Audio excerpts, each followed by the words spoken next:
plataporma. Hindi po pera-perang pamumulitika ang konsepto ng halalan sa ating bayang magiliw. Ika nga ng mga henyo, kapag meron kang matunog na plataporma, ibalandra mo sa mga botante. Siyempre, ano po, kapag naman ala kang matunog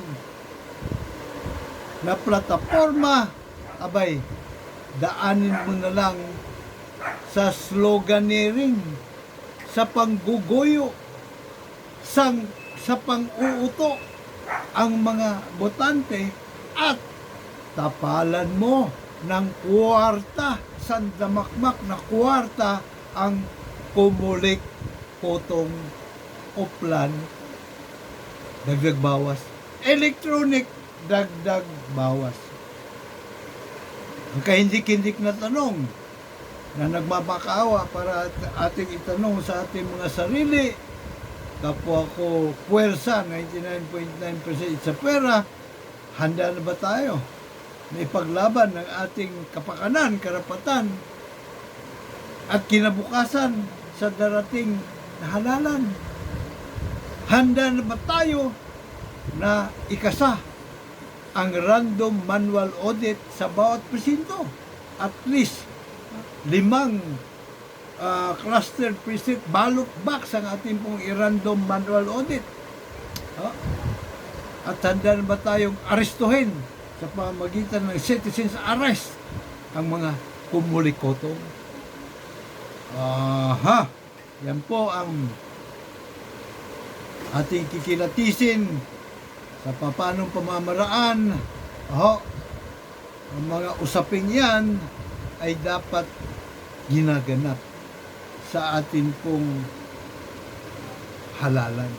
Ano po? Ito po ay sa pagpatuloy po na ating century serye na Journey to Democracy na ating pinamagatang Himagsikan 2028 halalan. Kapit lamang po kayo. At syempre, samahan nyo ako sa pagkikilatis sa mga bagay-bagay. Huwag ho kayong magkatubilin. Ilapag sa comment section ang inyo pong mga saloobin, mga agam-agam, mga palapalagay, kuro-kuro, opinyon, po, pabor man o kontra. Hey, good morning, ladies and gentlemen of the jury. Puwersa 99.9% sa puwera sa Luzon, sa Visayas, sa Mindanao, maging sa masulok ng mundo. Bago ang lahat, mga luma ay dapat na pong palitan na natin sa 2028. Pahirit po. Pahirit po ng konting suporta. Napakalaking ambag na po yun. Ang inyo pong pag-like, share, at pag-subscribe, sabay pindot ng notification bell sa ating pong Juro YouTube Advocacy Channel, Mr. Juro po. Kit Kilatis Lagari, Dr. Kit Kilatis Lagari, PhD, Public Administration, Honoris Causa, ang inyong lingkod.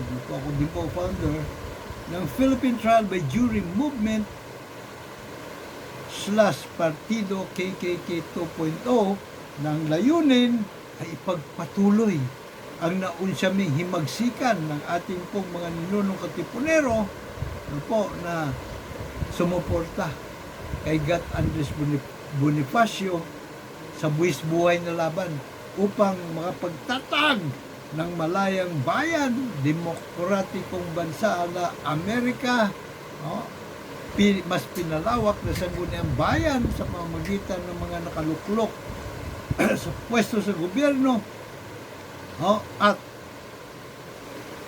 back to basic, karapatan sa trial by jury of we, the sovereign Filipino people, justice system. Bakit back to basic?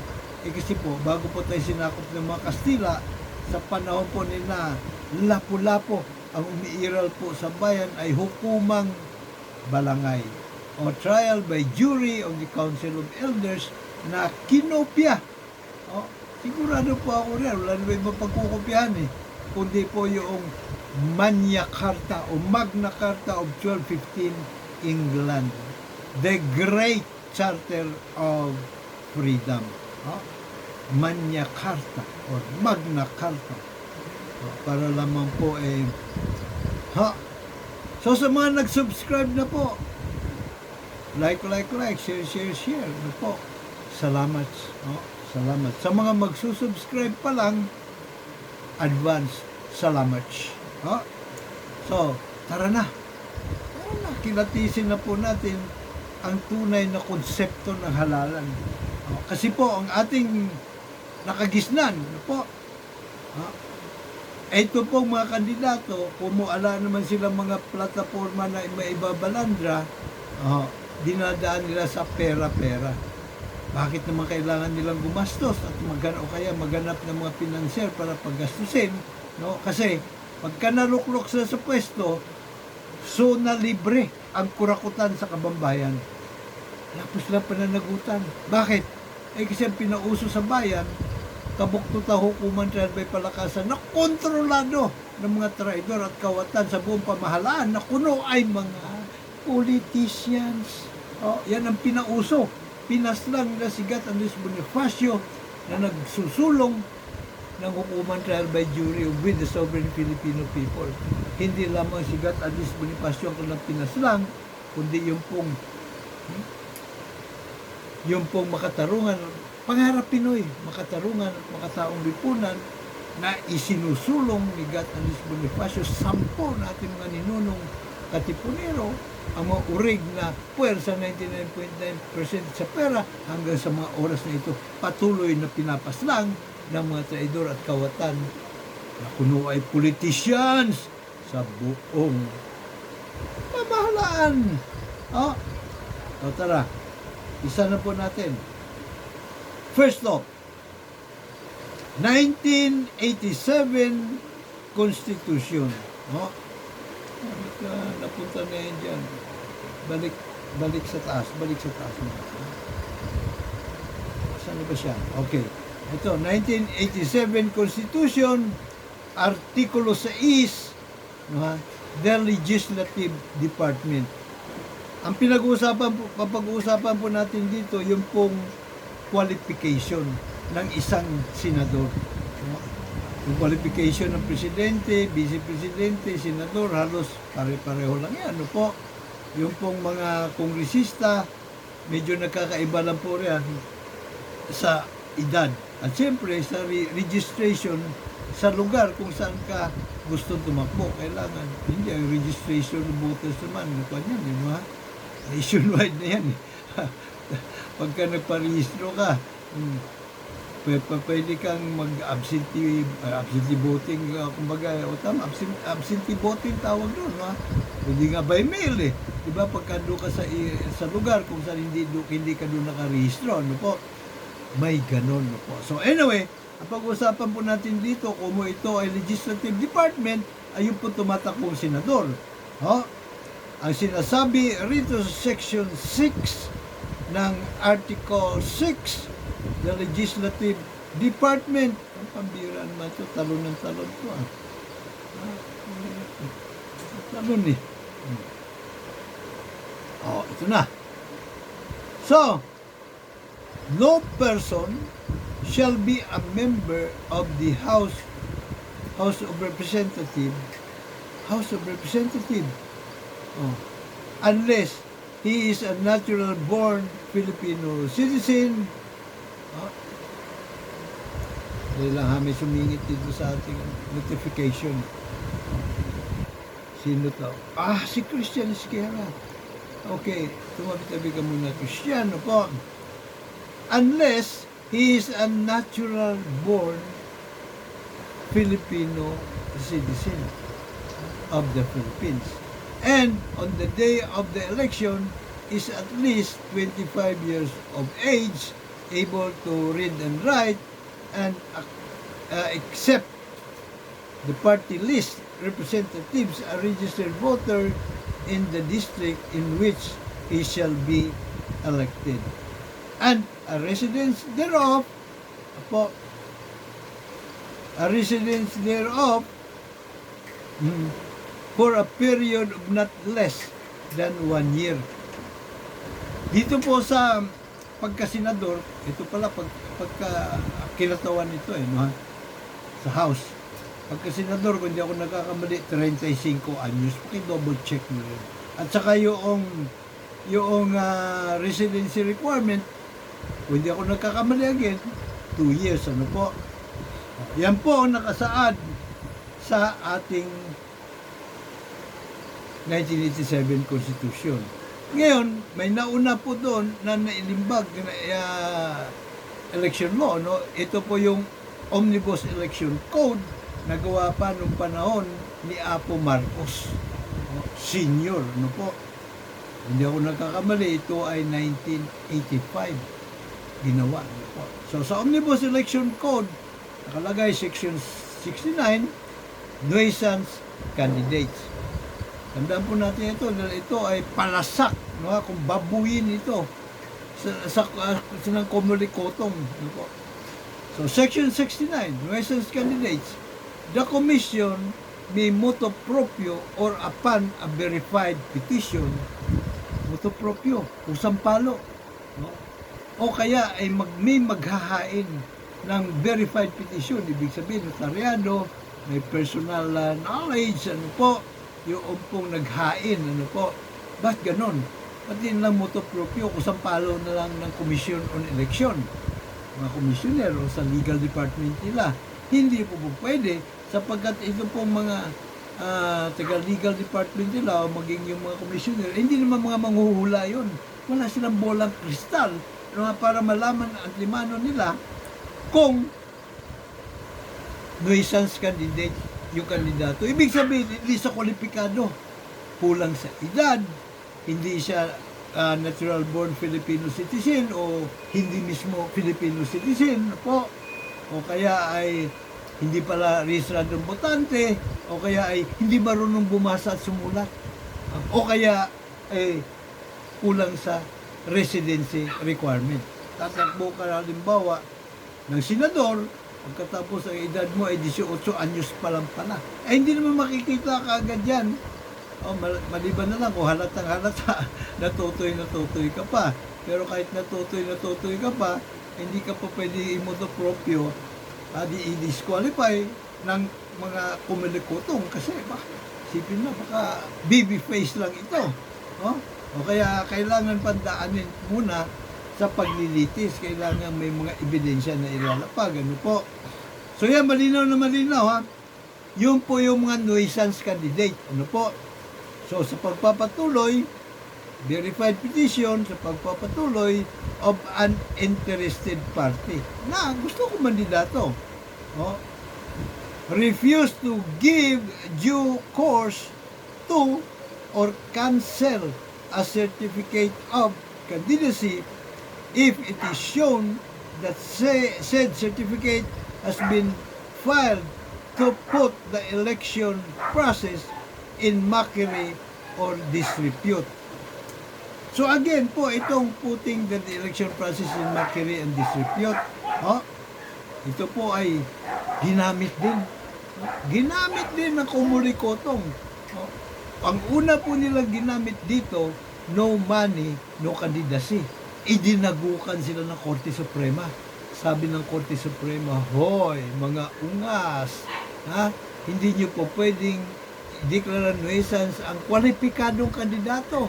Kung senador siya tumatakbo, 35 anyos, marunong bumasa at sumulat, rehistradong botante, natural born Filipino citizen, pasok ang kanyang residency requirement, at siya po ay rehistradong botante. Hindi po pwedeng ideklara nuisance kung no money siya at hindi siya kilala o wala siyang partido o sinasabi ninyong wala siyang plataforma. No way, Jose! So, matapos silang dinagukan doon, anong ginamit na naman nila? Walang bona fide intention to run. Walang bona fide intention to run. Eh, sabi ng Korte Suprema, dinagukan sila uli. Pak! Mga ungas. Eto pa rin yung mga argumento ninyo. Wala namang bago eh. Diba? So, sumunod na halalan. Kasi una silang dinagukan sa 2019 election eh. Diba? 2022, inulit-ulit nila. Sa 2019 or prior to that, diba? Simula pa yun ng panahon pa ni, 2004 pa, nagsimula, ha? Na dinideklara ng nuisance candidate ang no money, no political party, no, ano tawag nito, yung plataforma, hindi kilala. Diba? 2004 pa, ang unang biktima nito ay si Attorney Eli Pamatong, na international lawyer. Disqualify na, ginawa ng nuisance candidate, no, ha? No, para mas madali siguro nilang dayain pagka nag one-on-one lang, ha? Si FPJ at si Gloria Macapagal Arroyo. At alam naman po natin, ika nga, the rest is history. I am sorry. Ang birang pati. So, nung 2019, dinagukan sila ng Korte Suprema. Unconstitutional yan. Inulit-ulit, halalan 2022. Ang ginamit naman, walang bona fide intention to run. Dinagukan ulit. 2025 election, ang ginamit nila, making a mockery of election process. Ang bihira. Alam nyo kung anong ginamit nila laban sa akin? Kasi nag-privilege speech ako eh.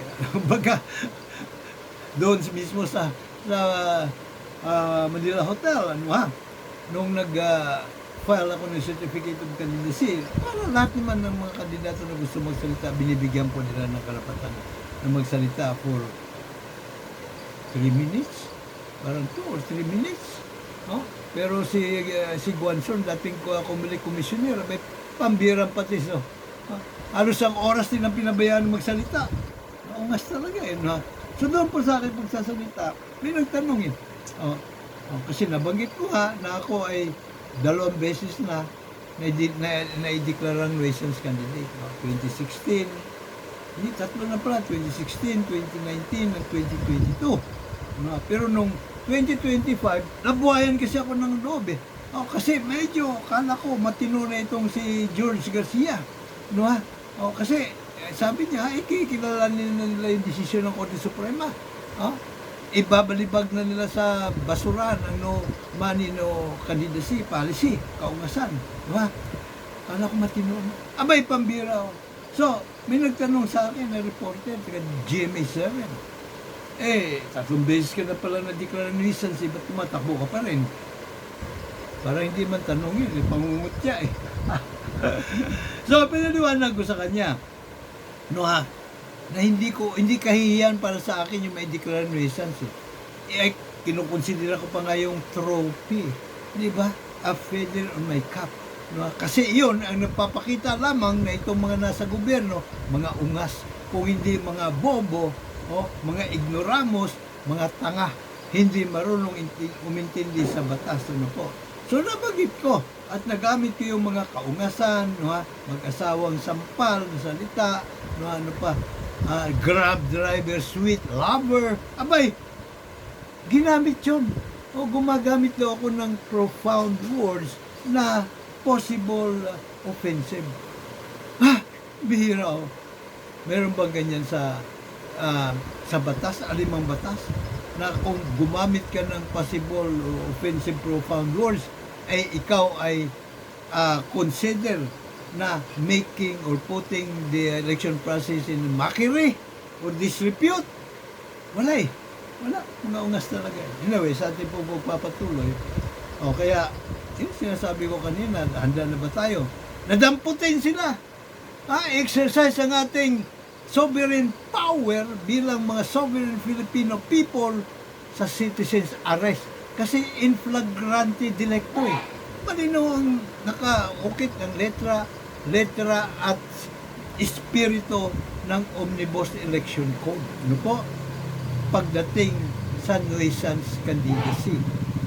Malinaw kung sino yung pong hindi kwalipikado, yan po yung nuisance. Pinabili ka ng suka. Abay, 21 anyos ka lang, o 22, o 25, palagay mo na. Tumakbo ka sa Comelec, then mahaba pila, nakipila ka rin, nag-file ka for candidacy for senator or president. Ay, nuisance candidate ka. Kasi hindi ka nga kasali. Di ba? Yung mga hindi kasali, yung kulang sa edad, di marunong bumasa at sumulat, no, ha? Hindi natural born Filipino citizen, no, ha? Hindi Filipino citizen, hindi registered botante, kulang sa residency requirement. Yan po yung hindi kasali. Ha? Yan po yung mga nuisance candidates.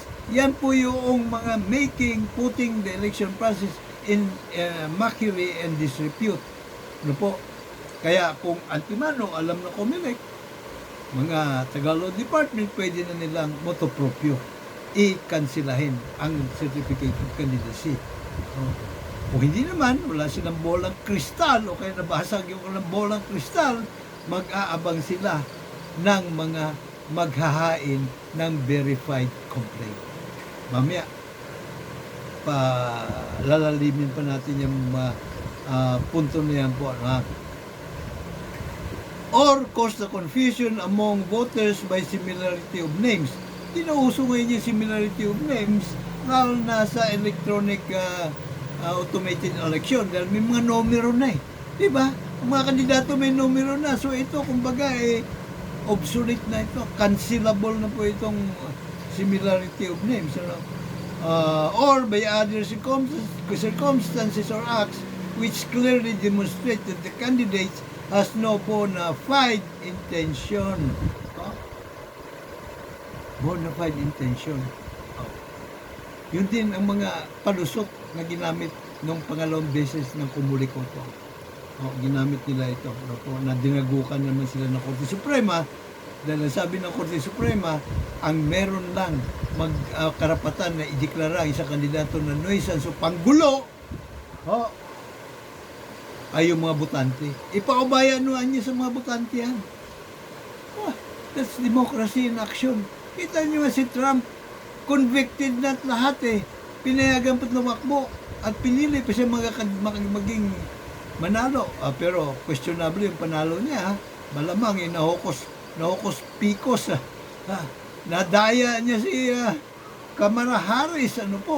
Kaya kita mo ngayon, nagkukumahog ang mga Amerikano na siya mapatalsik sa pwesto dahil pambira halatang halata gusto niya makipag-alyansa sa mga naghahari-harian, gusto na si Xi Jinping, si Putin at si Trump.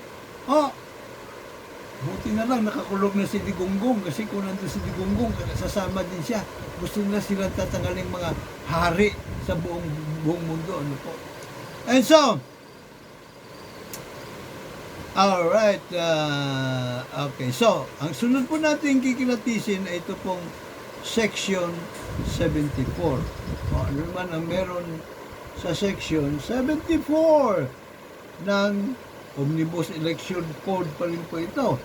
At ang sabi po rito, contents of certificate of candidacy.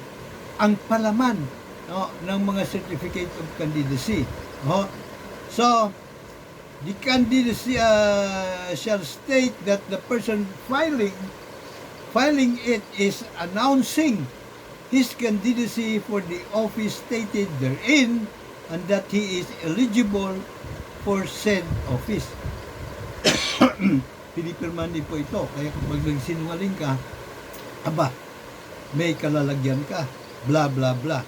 So the political party to which he belongs, civil status, his date of birth, residence, his post office address for all election purposes,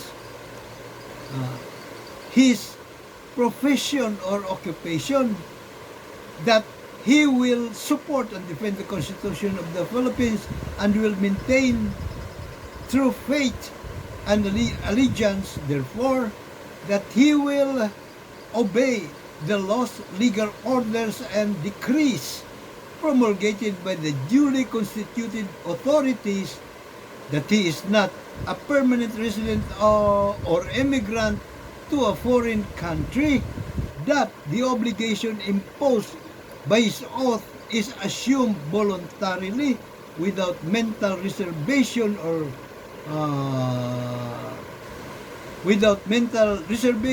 purpose of evasion, and that the facts stated in the certificate of candidacy are true to the best of his knowledge, his or her knowledge. Ano po? Ang karugtong nito po, ito, tandaan nyo po ito. Sapagkat ito po ay,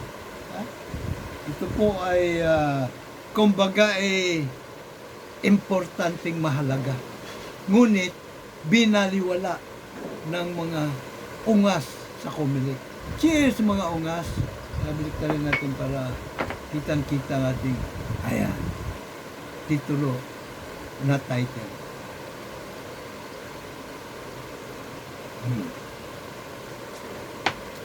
So, nakasaad po rito, karugtong po nung section 74, the person filing a certificate of candidacy shall also affix his latest photograph. No? Kasi gusto na makita kung maganda lalaki ka o pangit ka. No, ha? Baka mamaya gagamitin na naman yan ng kumulikotong. Pag pangit ka, wala ka karapatan kumandidato. Ano po? Passport size, a statement in duplicate containing his biodata and program of government not exceeding 100 words if so desires. Tignan po natin yan, ha? Napakamahalaga po ito. Kailangan nakasaad doon ang program of government, mga plataforma ng kandidato. Alam niyo po, kung hindi ako nagkakamali, huli po na nakita ko ito doon sa COC, ano po, na aking pinilapan at pinirmahan ay election 2022. O hindi man 2019, ano po. O baka 2016 pa, no? Pero sigurado po ako, sigurado na sa 2025 election, yung pong COC, wala na po doon. Ito pong, kailangan mong yung espasyo, blanco espasyo, at kung gusto mo pa dagdagan, pwede rin, at i-attach mo, na kung saan iyo pong ilalatag ang iyong plataforma di gobyerno. Binaboy ng kumulikotong ni George Calabasa Garcia ang batas. Dapat maparusahan po sila nito. Ito, culpable violation of the Constitution po ito. Isa na kaya natin? Kasuhan na natin itong mga ito. Bukod pa doon, siyempre sa pagdideklara ng nuisance candidate sa mga kandidato, mga kwalipikado naman, alinsunod sa saligang batas, ayan po ay culpable violation of the Constitution din. Betrayal of public trust. Ano po? So, yan po ay impeachable offense. Impeachable offense po yan, ngayon, sa ating po pagpapatuloy, Section 90. Ito po yung mga obligasyon ng taga-Comelec. Section 90, Comelec space. Section 91, Comelec poster area. Section 92, Comelec time. Again, Omnibus Election Code po ang ating sinasite po rito. Section 93, Commission o Comelec Information Bulletin. Lahat po ito, libre sa lahat ng kandidato. Yung information bulletin, kailangan sa lahat ng mga syudad, munisipalidad, probinsya. Ganun din yung time space sa mga papayagan, libre sa bawat kandidato para may pakilala yung mga kandidato sa madlang people. Para po mabigyan ng matalinong basihan ang mga botante kung sino ang dapat nilang suportahan o hindi. At numero uno po siyempre na dapat kilatisin ng botante, yung pong kanilang plataforma di gobyerno na dapat naroon po sa Comelec Information Bulletin. Po. Kasi masyadong mahaba po yun para i-discuss doon sa radio, TV at sa mga dyaryo. Lalo na ngayon, May internet na tayo. May Facebook na. Halos libre lang. Pero hindi ginagawa yan. Hindi ginagawa yan ng komunikoto. Hindi po ba? Hindi ko pala nahanap dito. Parang, yung pong debate na isinasagawa din dapat sa mga kandidato para mahimay-himay yung issue na bumabalanda sa ating lipunan at kung ano ang mga plataforma na pangontra o para masolusyonan ng problema. Lalo na korupsyon. Po, yan po ang aking tinuran doon po sa filing ng Certificate of Candidacy ng akin pong numero 1 plataforma, pagpairal ng jury justice system sa bansa nang sa ganun, matuldukan ang pamamayagpag ng mga salot na korupsyon. Malagay ko yun ang hindi nagustuhan ni George Calabasa Garcia eh.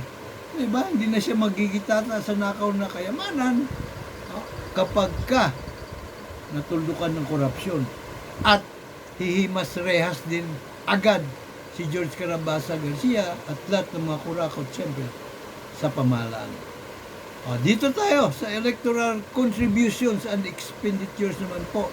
Section 94 naman po ito, the same Omnibus Election Code. At ang sinabi rito, the term contribution includes a gift, donation, subscription, loan, advance, or deposit of money or anything of value, or a contract, promise, or agreement to contribute, whether or not legally enforceable, made for the purpose of influencing the result of the election. So malinaw po, hindi lamang po mga partido, kundi pati po itong mga independent na kandidato ay legal na makapagsusulisit po ng pondo pangkampanya. So, syempre, hindi din po kasama rito, dapat may sweldo yung mga volunteers, pambira volunteers. Pero yung mga included dito, yung mga facilities, halimbawa na voluntarily donate o kaya pahiram sa kandidato ay pwede nang kung libre lang naman volunteer, diba? Voluntaryo ay hindi na kailangan bayaran po. So nakita naman po ninyo, kaya nga po ang ating partido na bubuin plataforma, hindi po pera-pera na tradisyonal na pamumulitika na walang kwenta po. Kaya kung nyo po nagugustuhan, ito pong ating dakila at dalisay na diwa ng himagsikan, nabay, tara na.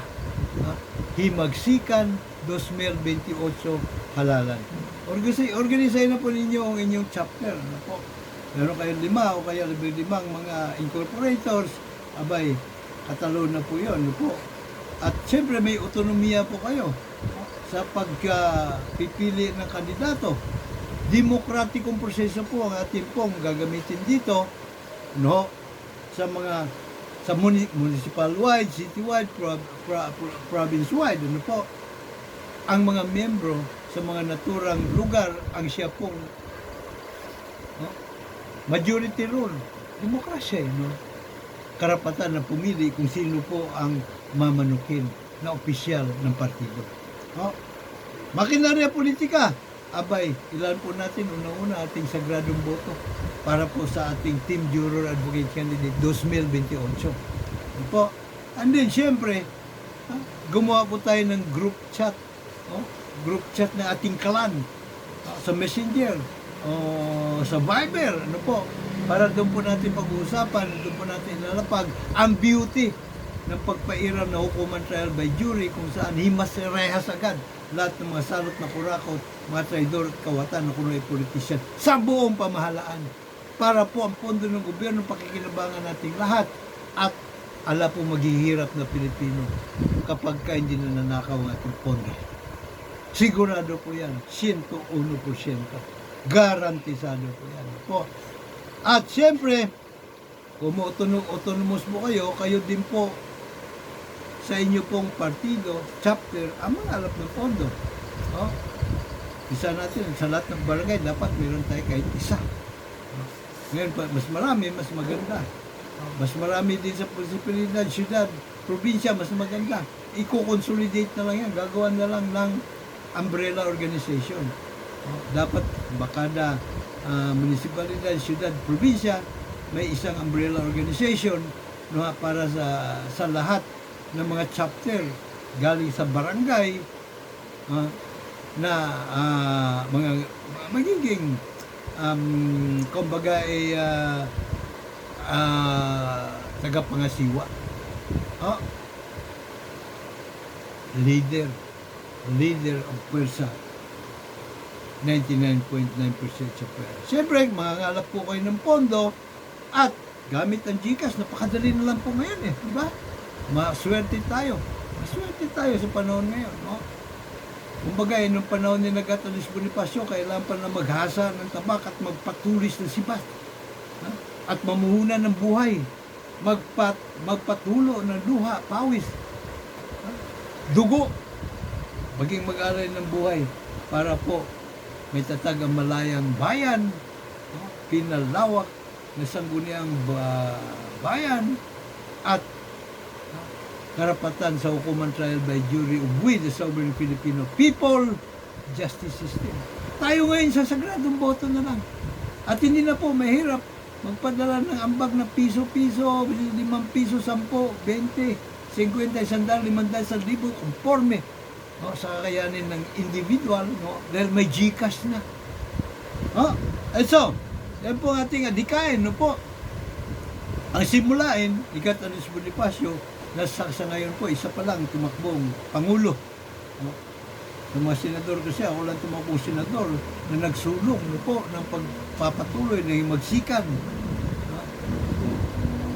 Sa dakila at dalisay na diwa ng magsikan, no po, Nagatalis Bonifacio. Sa pagkapangulo, si Manny Pacquiao pa lang po. Ang naringgan natin, in-interview siya, Nationwide TV, yun ang kanya sinagot. Pabor ako niya sa pagpairan ng death penalty, pero bago yan, ipairan muna natin ang jury justice system. Nang sa ganon, ang lahat ng mga may makasalanan na mapaparusahan. Diba?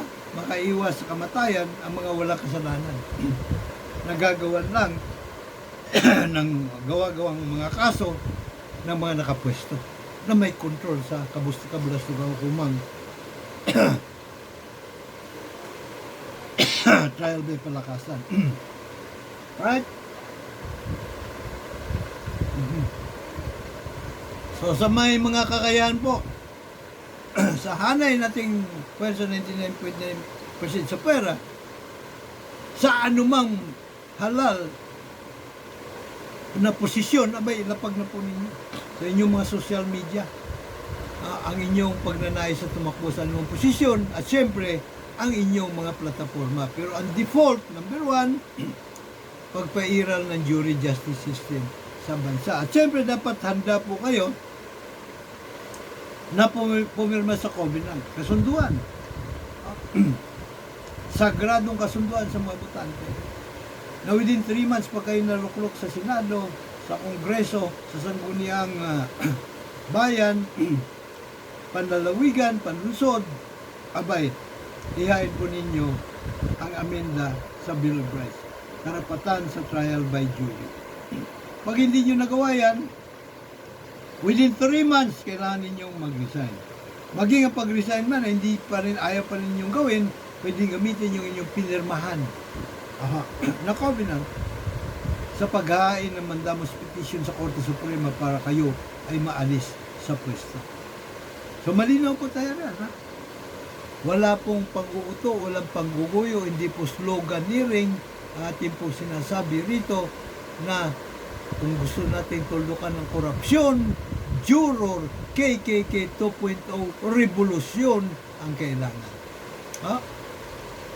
Pagpatuloy po natin na unsaming laban ng ating pong mga ninunong katipunero, ang mga original na puwersa 99.9% supply. At syempre pa, inahamon ko po, at sabayan nyo ako rito, sa paghahamon in no particular order kung sino po sa kanilang kakasa. Ang isa lang, siyempre, pwede maging presidente. The rest, pwede bumaba sa pagkasenador at yung mga the rest pa na hindi doon sa ibang pwesto.